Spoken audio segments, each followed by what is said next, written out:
Assalamualaikum warahmatullahi wabarakatuh.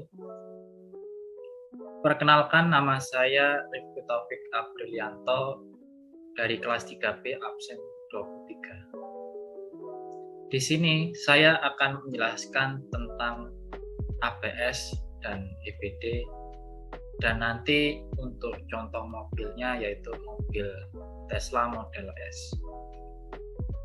Pertama, saya akan menjelaskan tentang ABS. Apa itu ABS? ABS singkatan dari Anti-Lock Braking System. Sesuai dengan namanya, ABS itu bisa mencegah roda mobil terkunci saat mobil mengerem secara mendadak di saat situasi tertentu. Mudahnya, mobil yang dibekali ABS dapat menghindar ketika mengerem secara mendadak. Sedangkan mobil tanpa ABS pada saat mengerem secara mendadak, roda mobil akan terkunci sehingga tabrakan pun terjadi. Dapat terlihat juga seperti pada contoh gambar di PPT ini, yang without ABS itu berarti tanpa menggunakan ABS, yang with ABS berarti itu memakai anti-lock braking system. Nah, cara kerja dari ABS-nya itu ketika rem diinjak di bawah beban berat atau pedal remnya diinjak penuh, tekanan pengereman menjadi tinggi yang mengakibatkan pengereman berat, atau dengan kata lain roda kendaraan itu mengunci. Nah, dengan adanya ABS ini, maka kecepatan roda bisa dipantau dan melepaskan tekanan pada setiap jalur rem roda dalam bentuk perpindahan pulsa cepat di antara jalur rem yang berbeda. Jadi seperti pompa, meskipun pedal remnya diinjak secara penuh, maka tidak akan langsung mengunci, tapi bergerak seperti memompa, yang tentunya berfungsi mencegah terjadinya penguncian roda kendaraan. Nah, karena sudah terhindar dari roda yang terkunci, maka pengemudi dapat mempertahankan atau mengendalikan kendaraannya. Dalam ABS modern, saluran rem individual disediakan untuk masing-masing roda 4 yang memungkinkan tekanan pengereman berbeda untuk permukaan jalan roda yang juga berbeda. Nah, selanjutnya yaitu EBD, Electronic Brake Force Distribution. EBD berfungsi untuk memastikan kekuatan pengereman terdistribusikan secara proporsional di setiap roda yang tekanannya bisa berbeda walaupun pedal rem tidak terlalu ditekan ataupun diinjak secara penuh. Nah, pada sistem rem tanpa EBD, jika kendaraan membawa muatan yang berat atau bobot kendaraan lebih berat di salah satu sisi, efeknya pada setiap roda juga akan menjadi tidak seimbang dan tidak maksimal.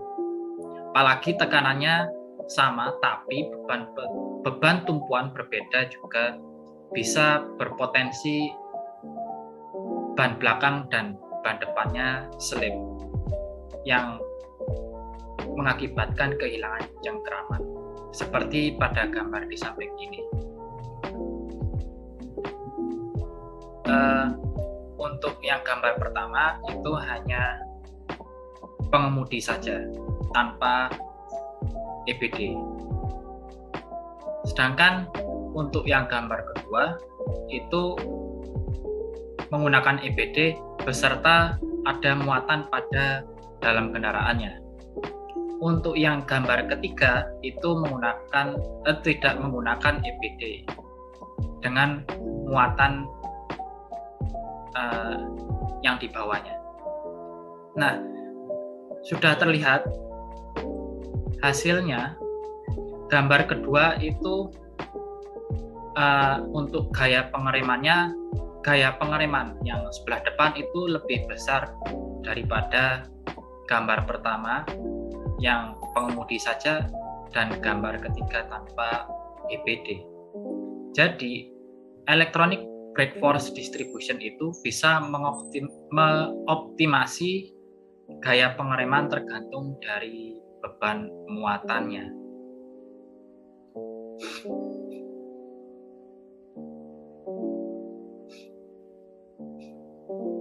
Nah, sama halnya dengan sistem ABS, sistem EPD juga akan memproses informasi yang didapatkan dari sensor ke komputer.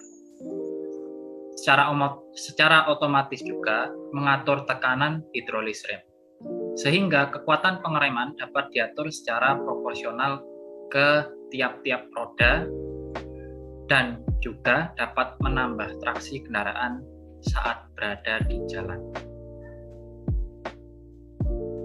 Jadi ABS belum tentu ada EPD, sedangkan EPD sudah ada ABS-nya.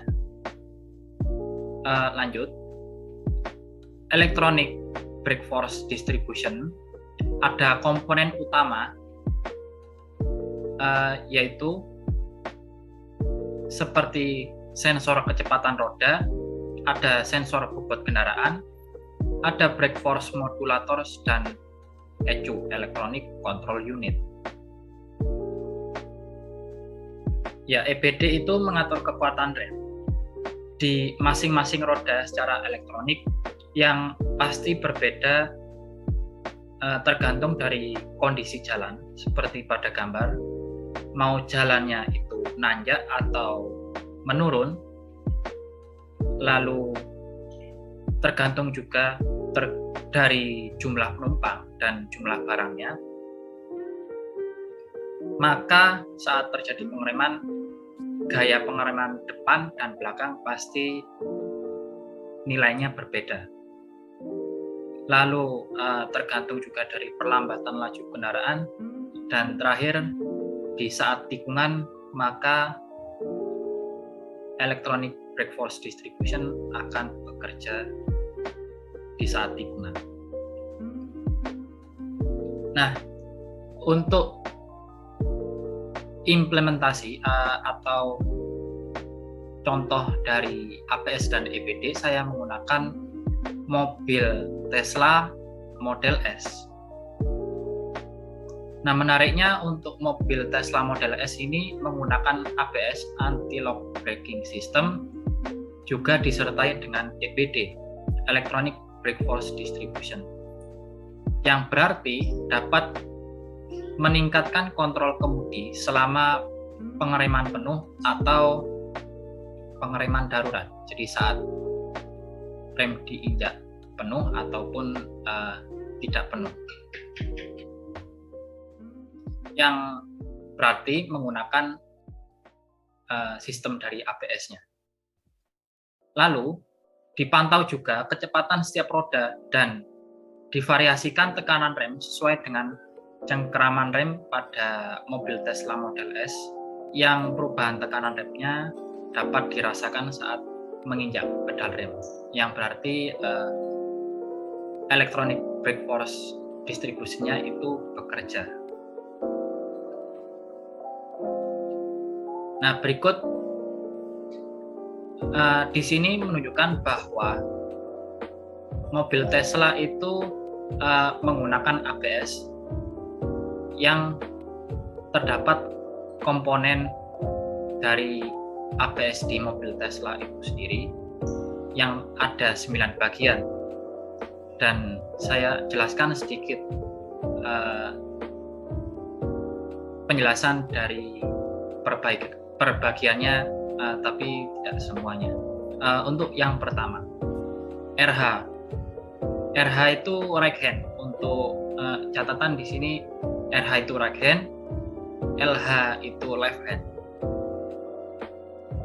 Jadi pada gambar itu ada urutannya 1 sampai 9. Nah, yang pertama, right hand front wheel speed sensor, ada steering angle sensor atau SAS, lalu ada RH dan LH, right hand dan left hand wheel speed sensor, ada yaw rate sensor cluster, ada brake pedal, ada left hand front wheel speed sensor, ada hydraulic control unit, dan ECU electronic control unit.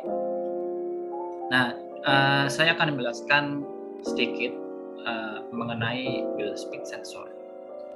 Wheel speed sensor itu memberikan sinyal pacuan roda digital ke modulator ABS. Sedangkan untuk SAS, steering angle sensor, itu digunakan untuk mengkomunikasikan sudut kemudi ke sistem kendaraan lain melalui jaringan Control Area Network atau disingkat CAN yang chassis berkecepatan tinggi. Lalu ada yaw rate sensor cluster, terdiri dari lateral acceleration dan yaw rate sensor. Sensor ini digunakan untuk operasi ESC atau Electronic Stability Control dan mengukur rotasi kendaraan di sekitar sumbu vertikal. Sementara pada saat yang sama mengukur kecepatan arah tegak lurus terhadap arah penggerak. Nah, fungsi Electronic Stability Control-nya menggunakan input sensor untuk mendeteksi saat posisi menikung. Dengan sensor berkomunikasi pada kontrol unit ESC melalui jaringan CAN. Dan yang terakhir, Hydraulic Control Unit. Hydraulic Control Unit ada 4 komponen utama, yaitu ESC ECU attachment, ada valve block, mounting bracket, sama pump motor. Hydraulic Control Unit digunakan untuk mengontrol kerja dari rem dan kopling pada transmisi otomatis memakai tekanan yang dihasilkan dari pompa oli. Nah, sekian dari presentasi saya. Mohon maaf bila ada kesalahan. Sekian dan terima kasih. Wassalamualaikum warahmatullahi wabarakatuh.